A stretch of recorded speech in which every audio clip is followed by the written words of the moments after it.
7 kekuatan dalam presentasi ya. Oke. Yang pertama adalah konten, kekuatan konten. Maksudnya begini, kekuatan konten adalah kekuatan dari pesan yang kita punya. Misalnya teman-teman yang di Sumarekon punya unit yang bagus banget nih, udah bagus, lokasi strategis, harganya sangat-sangat kompetitif dibanding yang lain. Jadi ketika kita menawarkan, nggak usah bagus nawarinnya, orang udah beli. Kenapa? Karena kontennya, pesan yang kita sampaikan itu bagus. Jadi kekuatan konten. Misalnya tadi Pak Sakti bawa presentasi satu topik yang sangat penting buat audiensnya. Dia ngajar satu materi yang bagus banget, mungkin ngajarnya biasa-biasa, tapi karena materinya menarik, orang jadi suka. Contoh simpel misalnya almarhum Bob Sadino ya. Secara konten kuat sekali, tetapi ketika penyampaian, meskipun penyampaiannya pakai celana pendek, gayanya terserah dia, tapi karena kontennya bagus, orang senang gitu, orang mau mendengarkan. Jadi kekuatan yang pertama, kekuatan konten. Ya, jadi kita perlu pastikan konten kita bagus. Kalau kontennya nggak bagus, bagaimana? Ya dibuat bagus, supaya di situ kuat. Power yang kedua adalah struktur. Ini cara kita menyusun kata, menyusun kalimat, menyusun poin-poin. Misalnya kalau teman-teman yang kita menyampaikan pendapat atau ide ke BOD atau ke atasan kita idenya bagus tapi menyusunnya kurang pas gitu. Jadi kadang-kadang penerimaannya beda.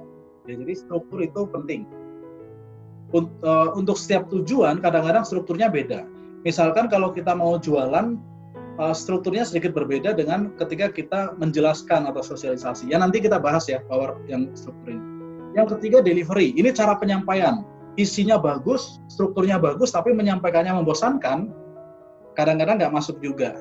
Jadi bagaimana cara kita menyampaikan, ya gerak tangan kita, tatapan mata kita, gitu, penekanan kita, intonasi dan sebagainya. Ini besok dibahas oleh Mas Indra ya rekan-rekan ya. Yang keempat media. Media itu adalah alat yang kita gunakan untuk mendukung penyampaian pesan. Seringkali orang pakai PowerPoint. Nah itu apakah media itu mendukung kita atau malah justru jadi kompetitor kita? Nanti kita bahas beberapa media yang bisa membantu. Nah, rata-rata sales atau trainer atau manager atau orang ketika presentasi maksimal memanfaatkan 4 power ini. Kontennya, strukturnya, penyampaiannya, PowerPoint-nya disiapin gitu. Atau biasanya cuma 1-4, isinya oke, PowerPoint-nya bagaimana, struktur nggak usah dipikirin, yang penting ngomong. Hanya 1-4. Kalau 1-4 ini dimaksimalkan, ini luar biasa sekali. Apalagi kalau dia masuk ke power yang lain ya. Power yang kelima ini adalah lingkungan, environment.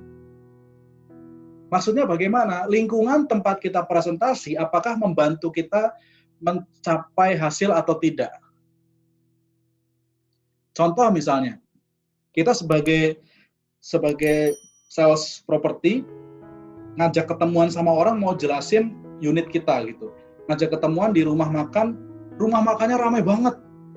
Waduh, kita mau ngejelasin suara kita tabrakan sama suara pengunjung yang datang. Tentunya lingkungan itu nggak mendukung ya, jadi kompetitor kita. Jadi memilih lingkungan, membuat lingkungan itu mendukung. Nanti kita bahas yang nomor 5 ini. Audience, power of audience. Ternyata audience bisa membantu kita. Ya, nanti kita bahas lagi. Yang ketujuh, power of you, diri kita nih, kita sendiri nih. Kadang-kadang kita presentasinya bagus. Ya mungkin teman-teman pernah deh ya, di kantor ada orang, mungkin manajer, mungkin supervisor, mungkin direktur, presentasinya bagus banget. Tapi dalam hati kita mikir, ngomongnya aja bagus, di kenyataannya nggak begitu gitu. Jadi semua yang dia sampaikan jadi hilang dampaknya ketika nomor 7-nya power of you-nya kurang gitu. Jadi kita perlu kuat juga di power of you. Nah teman-teman, ini 1-7 adalah 7 kekuatan dalam presentasi yang bisa kita maksimalkan. Mungkin ada di antara rekan-rekan yang kuat di power of content nomor 1, tapi yang lain perlu improve.